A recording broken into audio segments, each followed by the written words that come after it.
Solar panels as we know them are about to change. There has been a lot of talk about perovskite solar cells, which will make solar more efficient and cheaper. What are they exactly?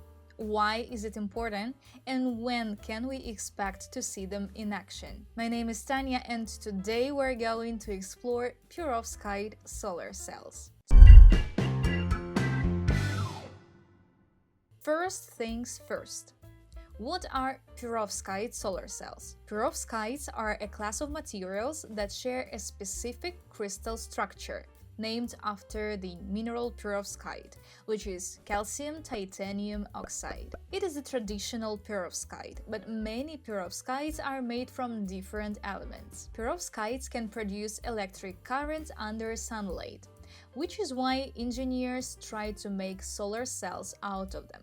A perovskite photovoltaic cell is one that uses perovskites as the light harvesting active layer. Why do we try to use them? Making perovskite cells seems cheap, plus they are lightweight and some are flexible. You can even print some perovskite cells on surfaces and they will generate current under the sun, so it's a great option for portable devices. But most importantly, they convert more sunlight into current than silicon cells that we use now. Their efficiency is higher. Why is it such a big deal? If we look at the drawbacks of solar panels, it is certainly not the cost or availability of materials to make them. Most often, it is the efficiency and the land footprint of solar. Even some of our customers complain that they don't have enough free space on the sunny side of their roof to build a solar system that would be powerful enough for their house. But it is much more important for large solar projects. Solar farms take up a lot of space, which makes it hard for countries like the UK or Singapore,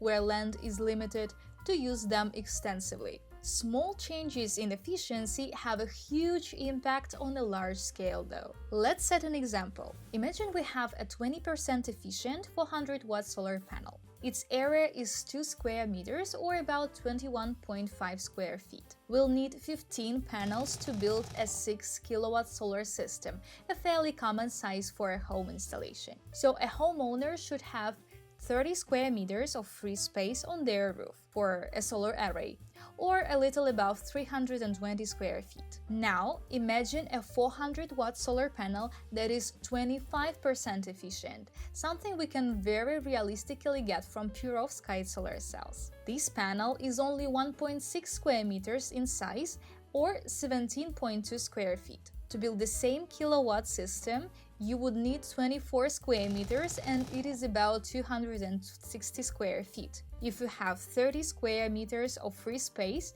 you could add at least 3 extra solar panels and have yourself a 7.2 kilowatt system. So with more efficient solar panels in this example, we got 20-25% more energy from same space as before. When a project is large, it is a big difference. How exactly efficient are perovskite cells going to be though? Well, it depends on the type, and as of now, Tandem solar perovskite cells sound the most promising option. It is a silicon solar cell with an extra perovskite layer on top. They reach about 30% efficiency in lab conditions. Keep in mind, a solar panel is always less efficient than a cell because of the frame and spacing between the cells. So if you have a 30% efficient solar cell, then a panel is going to have, say, 28% efficiency. Still, when the most efficient standard monocrystalline solar panels are at a little over 23%,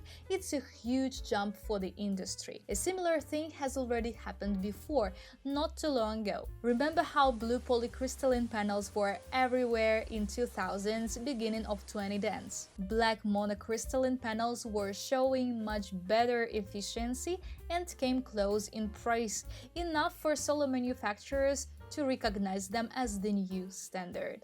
And now they are what is mostly used around the world. With perovskite solar cells, engineers still have to figure out quite a few things. The biggest problem with them right now is their instability. Perovskite cells degrade within months, days, or even hours.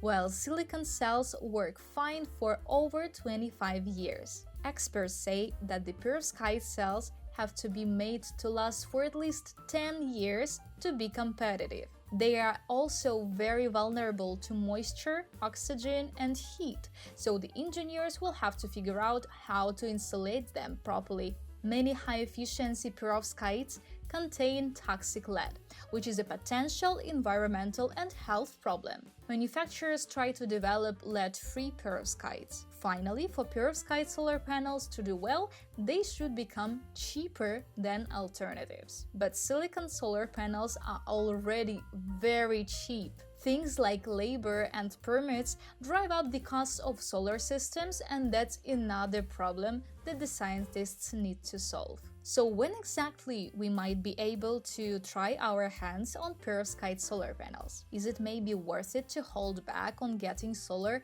and wait for them to come out? Most of the data on how far along is the research in different parts of the world is classified for obvious reasons. That is why no one is confident enough to say perovskite solar cells will be available then and then. Bear in mind that so far the engineers are working on prototypes of cells. This means that we are still far away from building an actual module. This year we spoke to Ian Clover, PR manager of QCells, a famous German-Korean solar manufacturer and the company that is heavily invested in perovskite research.